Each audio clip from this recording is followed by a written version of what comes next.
La Vega de San José fue en su origen un valle por el que corría el agua cuando llovía. Tras la erupción del volcán de Huanapay, ese valle quedó cerrado y el agua dejó de salir hacia el mar. Desde entonces, este lugar funciona como una cuenca endorreica, un espacio donde el agua y los sedimentos se acumulan y donde la tierra se vuelve fértil. Su cabecera, hoy desconectada, fue capturada por un barranco que se abre hacia el risco de Famara.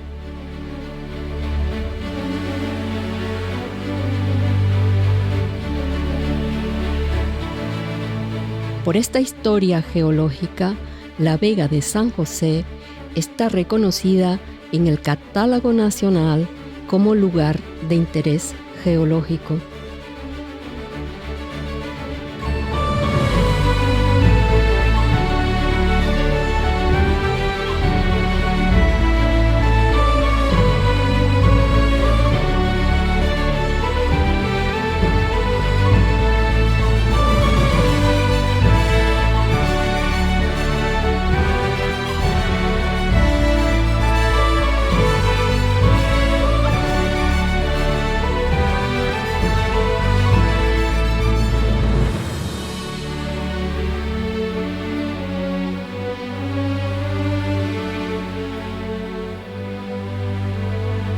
Antonio, ¿qué significa que esta Vega de San José sea una cuenca endorreica? Tenemos que formar parte de lo que es el macizo de Famara, la segunda formación subaérea de la isla, primero la zona de los Sajalles y después hace 10 millones de años, un poquito más, un poquito menos, viene a ser el macizo Famara.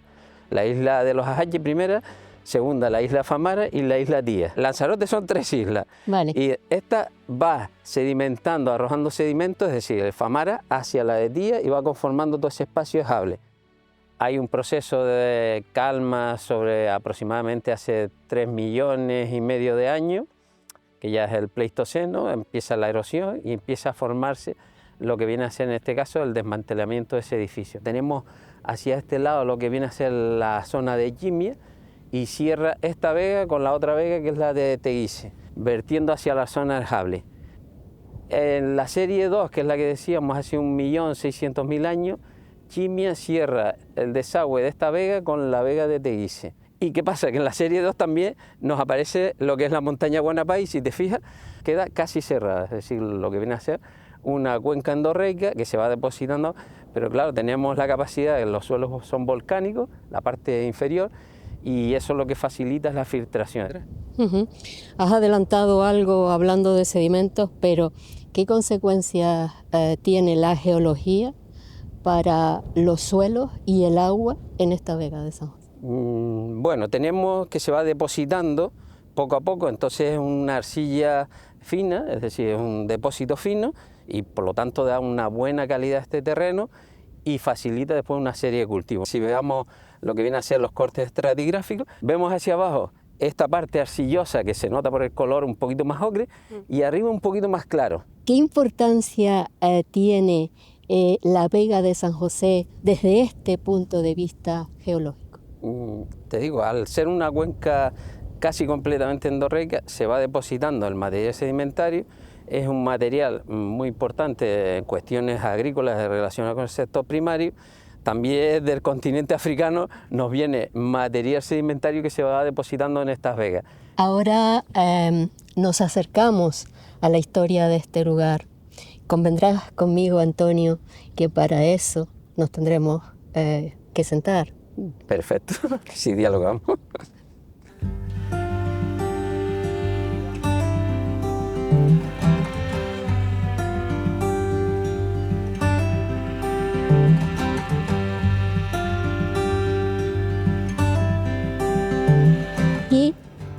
¿Quién y para quién se producía en la Vega de San José? Bueno, primero hay que ver la evolución histórica de la vega esta y la productividad que tenía. Decíamos que es una vega riquísima, de primera calidad, y lo principal era cereales. Y el principal cereal que más caro era el trigo, después la cebada, que era el que se producía en época antigua, y después el centeno.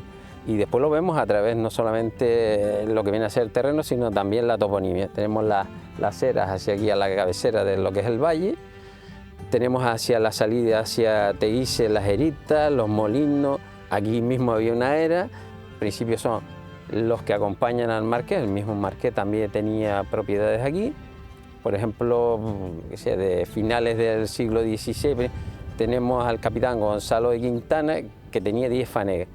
Para que se hagan una idea, pues una fanega de Lanzarote debe ser 13.895 metros, un poquito más, sí, más que una hectárea.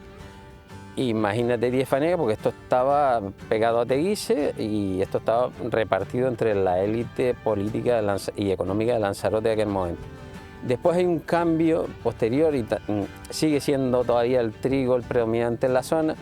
Empieza ya la parte de la iglesia a establecerse aquí. Ya casi el siglo XVI, XVII, ahí ya aparecen otros propietarios enlazados con esos mismos. Vemos muchos beneficiados, presbíteros, ermitas que tenían también propiedades aquí, la ermita de la Veracruz, la ermita de San Rafael, cofradías, la del Santísimo Sacramento. Es decir, hay una proyección, porque los más ricos de la villa son el estamento eclesiástico. ¿Quién produce ese trigo? Esto que tenemos aquí es un cortijo. Entonces, tenemos la casa del medianero un poquito separada del cortijo y es el medianero el que trabaja, no trabaja el propietario está o bien relacionado con la actividad política, pero la actividad económica, la básica, son siempre en los cortijos los medianeros los que trabajan el cortijo. Es como si fuera los cortijos una pequeña empresa. ¿Y para quién? ¿Para quién producías? Primero, lo que era el abastecimiento local, muy poco. Casi todo era exportación. Las islas, los graneros de Canarias, Lanzarote y Fuerteventura, exportaban a Tenerife. La Palma incluso hay un trasiego comercial, es decir, enviábamos granos. Venían también trabajadores en La Palma, hay muchísima emigración de palmeros que se establecen en Lanzarote por ese trasiego. Se llevaban semillas para allá, mejoraban la calidad, es decir, el trigo aquí crece hasta una cierta altura, entonces el trasvase de semilla allí crecía un poquito más y se va mejorando. Igual que en la ganadería con Fuerteventura, la cabra es un poquito más baja, aquí es un poquito más grande, hay ese contacto, porque si no la especie se va degradando con el paso del tiempo. ¿Qué papel juega la Vega de San José en la historia de Teguise? La tenemos aquí justamente pegada, lo que decíamos, los grandes propietarios son primero los que llevan ese poder político, después el poder eclesiástico, pues lo tienen cercano, el de Manguia también la tiene cercana. Ellos son cargos importantes, es decir, la élite insular, algunos con proyección también a nivel de toda Canarias. ¿Y qué sentido tiene en mitad de una vega construir una ermita? Bueno, realmente primero está el cortijo, que es el que trabajaba todas estas fincas aquí. Esto realmente es el cortijo de San José, que era el beneficiado, Diego Laguna Ayala, es el que funda esa pequeña ermita con un permiso del obispado, pero ya está el cortijo. Y el nombre no es San José, la ermita se llama de los desposorios de Nuestra Señora, Caramba, con el patriarca San José y San Agustín. San Agustín era el que protegía, pues si esto es una vega, producía el alimento, la base económica de la población, pues San Agustín era el protector frente a las plagas de langosta y de cigarra. Había un contacto religioso entre la villa, esta ermita, y la ermita de Nuestra Señora de las Nieves que tenía justamente aquí detrás. Es decir, el pasillo, el sendero venía a ser a través de aquí y trasladaba. El camino real es el que tenemos un poquito por abajo, que conectaba, porque aquí hay varios caminos, la villa con los valles y Arías, y después tenemos uno que viene de Seguite, atraviesa la vega, que es precisamente ese, el camino y vas a Maramazgo, que tenemos enfrente. Exacto, vas a Maramazgo y Maramazgo a Famara. Es decir, Famara tenía su importancia, es decir, tenemos ese cruce de camino y esto estaba justamente aquí en el medio, hacia lo que viene a ser la ermita de Nuestra Señora de las Nieves. ¿Y cuándo pierde importancia esta vega? Hay un cambio de cultivo, decíamos a finales del 800, principios del 900, hay otro sistema de exportación hacia las islas del Caribe, cebolla, tomate, y empieza a cambiar también la productividad aquí. Y pierde importancia a finales de los años 50, 60. ¿Por qué? Porque hay una serie de infraestructuras estableciéndose en Arrecife, la industria pesquera, las conserveras, y la población se traslada allí. Ya estar trabajando. Lo único que queda aquí son la gente mayor, igual que hoy en día en el campo, que mantiene un poquito esto, pero la gente joven se va hacia lo que es la pesca. Uh-huh. ¿Y el abandono de este lugar qué consecuencias tiene sobre la historia, en definitiva, y sobre el territorio de Lanzarote? Bueno, lo que estamos viendo, la ermita en el suelo, Las Vegas, extracción de material sedimentario, arcilla, que si me dice, bueno, es para mejorar o dar un poquito más calidad a otra finca, pero incluso algunas para zonas turísticas, jardines.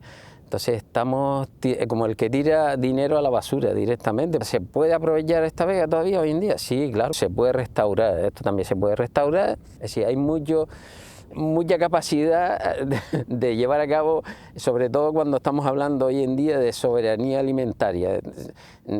Dependemos de todas las importaciones alimentarias. Si tenemos el territorio, tenemos el terreno para plantar, y más esto que es llano, esto no tiene, si te fijas en las laderas al lado, una pendiente, yo qué sé, un 3 o un 5%, aquí es fácil instalar maquinaria y llevar a cabo una productividad agrícola. Tenemos Teguise ahí, un centro urbano, tenemos Costa Teguise, Teseguite y un poquito más hasta Arrecife, es decir, tenemos el mercado, tenemos el lugar donde llevar a cabo y tenemos también la capacidad hoy en día. Si no lo llevamos a cabo, es lo que estábamos diciendo, estamos perdiendo esa capacidad, esa soberanía. Depender del exterior en tiempos que puede surgir cualquier momento de crisis, pues nos vemos mal, no, lo siguiente.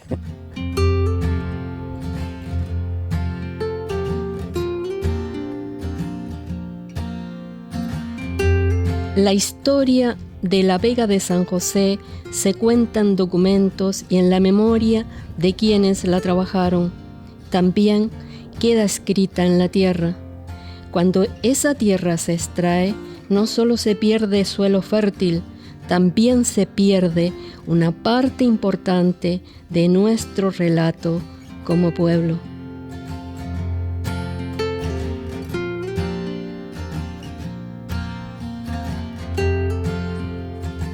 Desde un punto de vista arqueológico, ¿qué nos cuenta este lugar, no?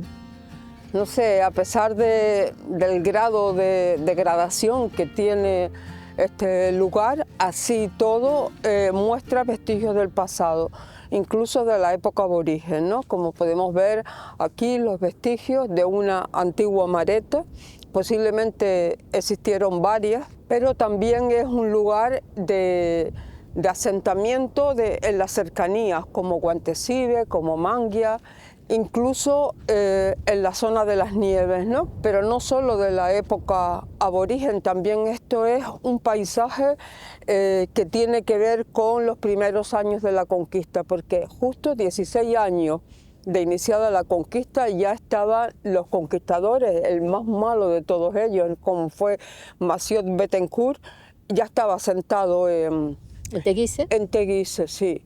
Y además es ahí donde empieza el reparto de los bienes usurpados a la población aborigen, como fuentes, maretas, terrenos, solares. Además es donde llegan las primeras manos de obra esclavas traídas desde el continente. También es un lugar de ataques desde el exterior. Y luego también es el escenario de repartimiento, ¿no? Como el cortijo de San José, que lo hereda Diego López de Ayala, y él erige una ermita dedicada a San José. ¿Por qué tantas ermitas? Pues está claro que una de las formas de afrontar las carencias que tiene la climatología, ¿no? La sequedad, los ataques de cigarra o de langosta, pues era a través de la religión, ¿no? Tanto que se llega a excomulgar a la cigarra como si fuera una persona con entidad, ¿no? Con entidad propia, Sí. ¿no? Incluso, pues una vez nombrada patrona la Virgen de las Nieves, este lugar es también importante porque era el encuentro de San Esteban y San Leandro, ¿no? Y como ejemplo de todos estos catástrofes naturales que sucedían, pues tenemos justo donde en aquella loma donde está aquel tanque, pues había un cementerio, San Sebastián, que San Sebastián es el santo dedicado a paliar las consecuencias de la peste, pues la peste también asoló a la isla y se crea un cementerio. De hecho, aquí no es raro ver huesos humanos, pero que luego se traslada al antiguo cementerio de Teguise, sí. Aquí, a pesar de este deterioro, pues vemos que hay páginas de la historia muy escritas, ¿no? Y lo más lamentable es que es también ejemplo de cómo agotamos nosotras mismas los recursos. El suelo, que es lo único que nos permite vivir, y el agua, imprescindible, ¿no? Necesitamos un yacimiento activo para poder hablar de patrimonio en un lugar como este. No, solo lo imprescindible es que estemos nosotras, que estén las personas, ¿no? Porque distinguimos el territorio, un concepto de donde interviene la geología, la edafología, todo lo inerte, la fauna, la flora, el agua, dulce o salada, del paisaje. Para hablar de patrimonio, lo que necesitamos no son la materialidad, sino nuestras ganas, ¿no? de expresar en el paisaje nuestra propia historia. De hecho, la nueva ley de patrimonio de Canarias establece una nueva categoría de protección, que es el paisaje cultural. Cuando se produce la conquista franco-normanda, este paisaje ya llevaba siglos y siglos construyéndose. Entonces, toda Lanzarote es un paisaje cultural que además que tenemos que dejar en herencia, ¿no? Dependiendo quiénes seamos nosotras, pues pensamos que es un lugar de despensa, de recursos. Sin embargo, si yo soy turista, pues voy a la playa y lo que veo es pues relajación, tostarme al sol. Hay una ciencia muy interesante de la nesología que estudia la diferencia que tiene el desarrollo vital de las personas que se viven en continentes que viven en las islas. Y luego hay otra cosa también muy importante para el tema que nos ocupa de paisaje de territorio, que es la topofilia, el grado de afiliación que yo siento de este lugar, ¿no? ¿Cómo incluimos a las personas en un territorio como este, en esta parte de Lanzarote tan degradada? A mí me parece que la implicación sería en el propósito de recuperar estos lugares. Es verdad que ya no podemos recuperar el suelo porque están en los jardines de las urbanizaciones turísticas preferentemente, pero sí que podemos poner en uso sistemas hídricos, agrícolas. Todo el conocimiento heredado se puede volver a transportar para tener por lo menos un futuro más afianzado. Está claro que en Lanzarote estos paisajes son nuestras catedrales, ¿no? ¿Cómo se conserva un paisaje, un patrimonio de esta categoría? Aquí el grado de desastre es tan palpable como el de abandono, ¿no? Y conservar esas catedrales es afianzar nuestro futuro, viniendo a ese sitio, no a rezar, porque evidentemente ningún santo o la mano de Dios no va a intervenir en esto, pero sí las manos nuestras, ¿no? Nona, estoy viendo en el paisaje un montículo con piedras. Este lugar, yo diría que cada piedra habla, ¿no? De alguna manera. ¿Y aquello que nos puede decir?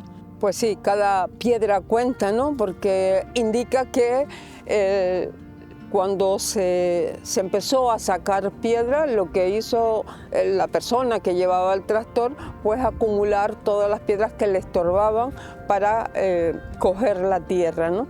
Y son esas piedras las que pueden servir para volver a hacer las maretas, ¿no? Porque este lugar es, imagínate que para hacer las maretas aquí, la población tuvo durante un montón de tiempo que observar cuál era el comportamiento de la lluvia que caía en el terreno, ¿no? Cómo se canalizaba y cómo se desviaba a determinados lugares de forma natural. La ciencia, las investigaciones también tienen género. Todo ese territorio también nos da pistas de qué papel tenían las mujeres en ese territorio, ¿no? Sí, claro.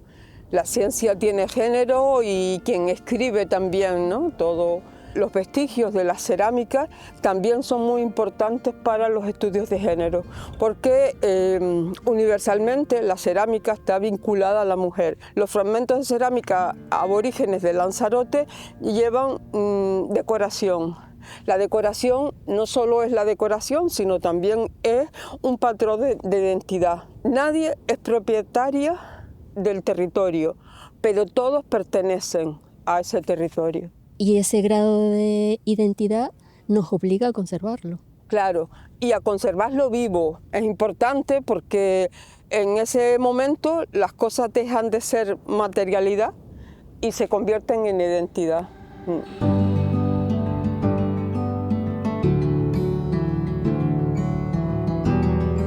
La extracción de la tierra vegetal rompe el equilibrio que durante siglos se construyó entre el suelo, el agua y el trabajo humano. En la Vega de San José esa herida es visible. El paisaje agrario es también conocimiento acumulado. Entender cómo funciona el préstamo que nos hace la naturaleza es el primer paso para saber si todavía estamos a tiempo de cuidarlo.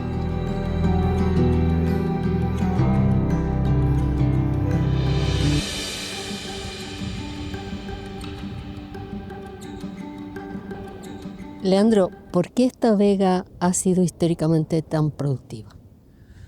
Esta vega yo creo que ha sido tan productiva como todas las demás, pero esta especialmente está encerrada dentro de la cuenca que de donde le viene el agua. Las demás vegas vienen en barrancos como el Tenegüime, que vienen desde muy lejos y les cuesta llegar. Esta vega, en cambio, se alimenta de la propia cuenca y el agua le queda muy cerca.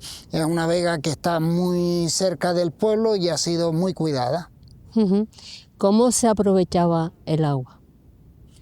Hombre, el agua, como todas las vegas, como la gavia, el mismo funcionamiento que la gavia y el travesero, se deja beber, primero se hará el año anterior, luego se deja que beba y cuando la tierra ya va cogiendo su tempero que se puede trabajar, pues ya se planta o el millo, o las calabazas o cualquier cultivo.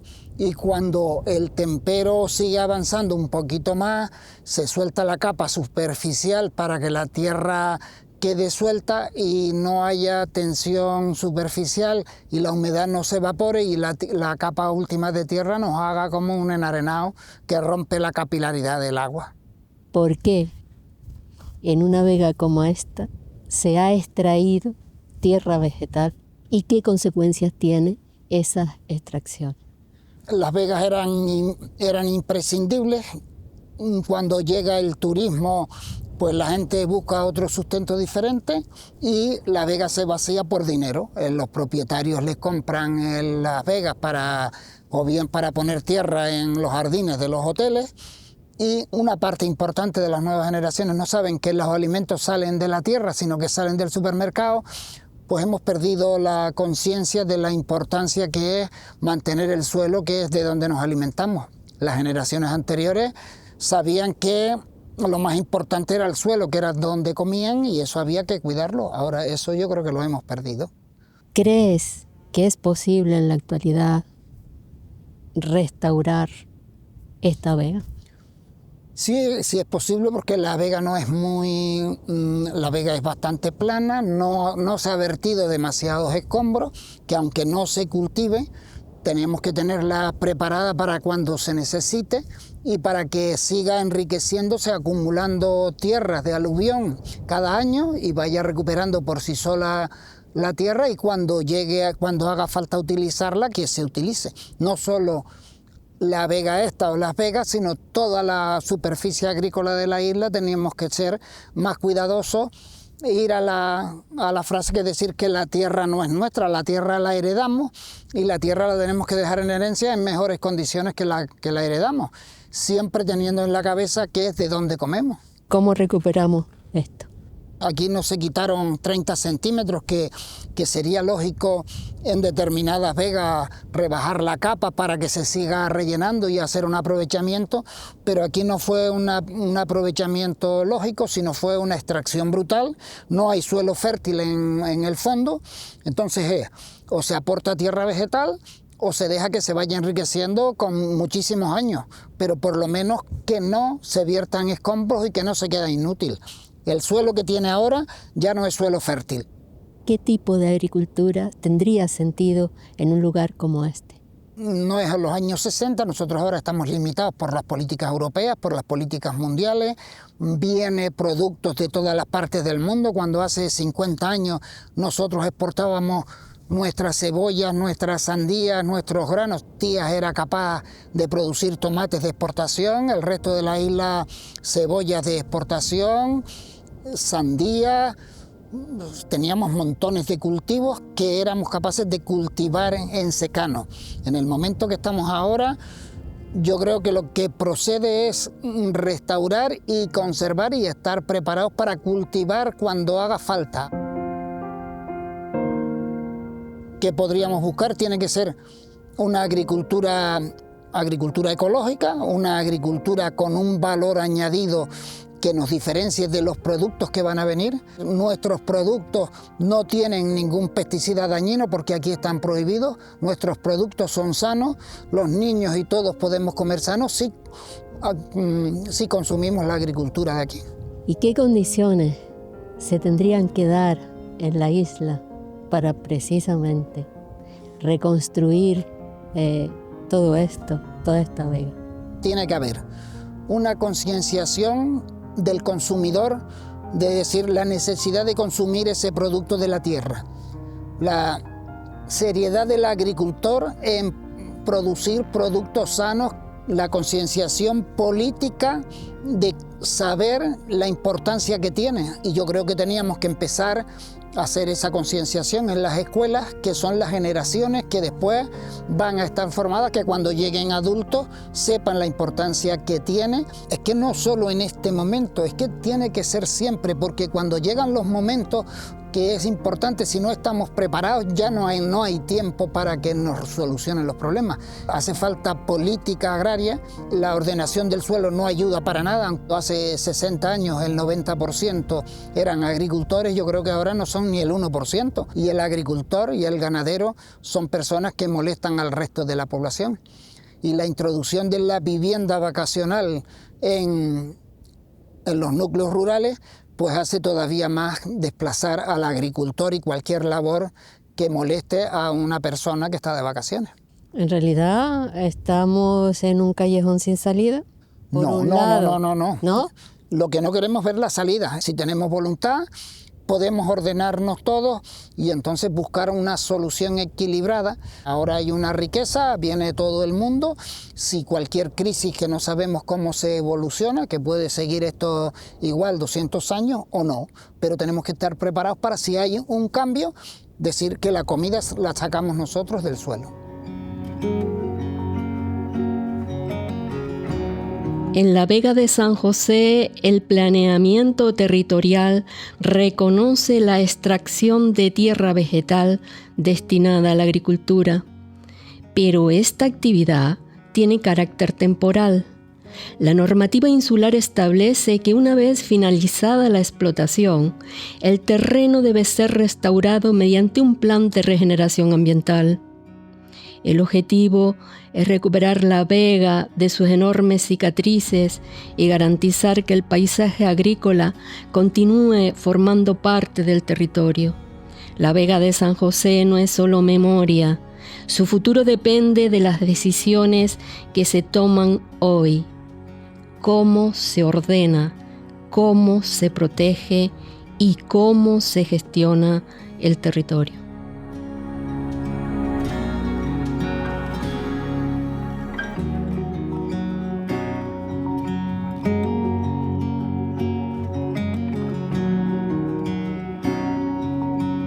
Se reconoce desde la administración pública el valor histórico y agrario de la Vega de San José. Pues creo que como todo no le damos la importancia que merece y que requiere. Cabe recordar que es un valle donde el otro día hablaba con un amigo cuando le dije que venía a una entrevista contigo sobre este tema, me decía, es un valle endorreico. Yo decía, explícame, un amigo geógrafo, me decía, bueno, es un valle donde cuando llega todo tipo de cuestión, puede ser el agua o sedimentos, pues les cuesta salir porque por la morfología. Y me decía, es tan rico en agrariamente hablando, creo que no le damos la importancia que requiere hoy en día, ni tenemos la conciencia de lo importante, lo fundamental y lo crucial que fue en una época la Vega de San José en Lanzarote. Es claro y evidente que por ese valor histórico, geológico, agrario, la Vega merece ser recuperada. Totalmente.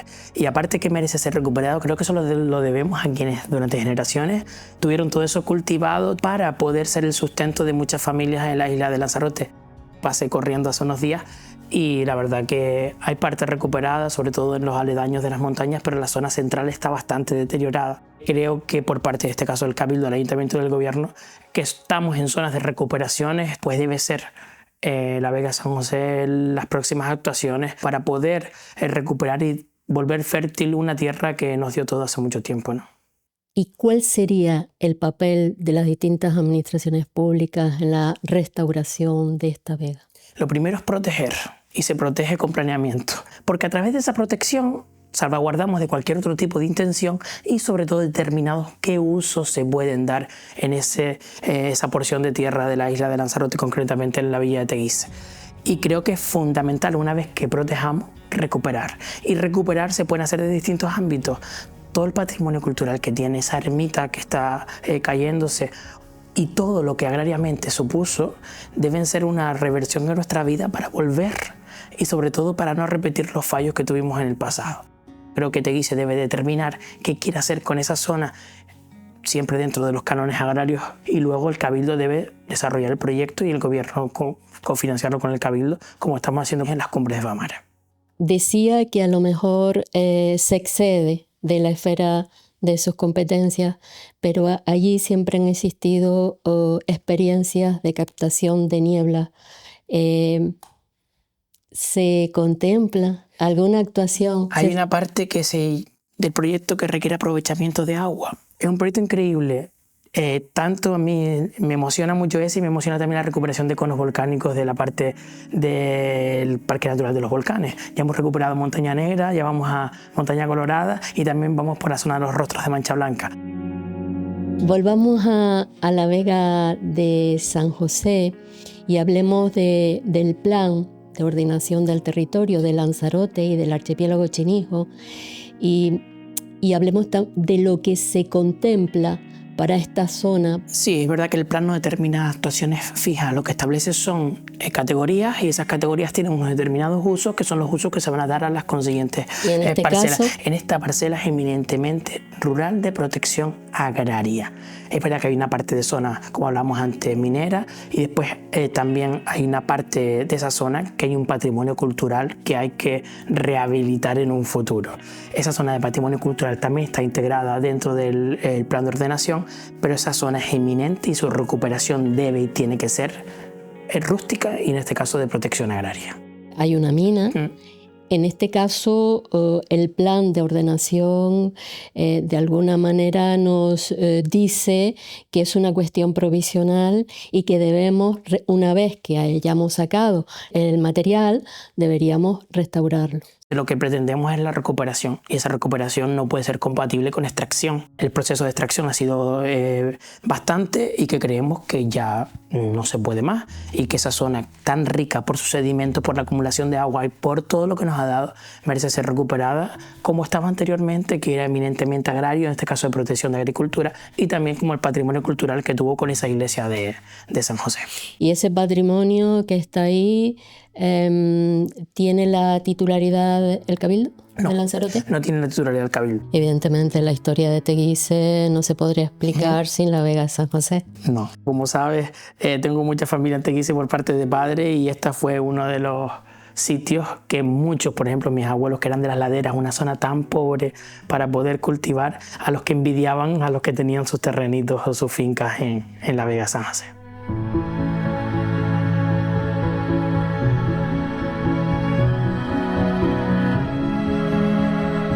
La Vega de San José tiene una enorme importancia geológica y jugó un papel fundamental en nuestra historia.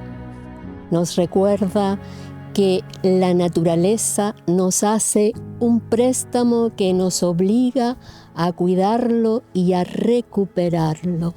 Conservar este paisaje nos exige un compromiso colectivo si queremos pensar en otro Lanzarote posible.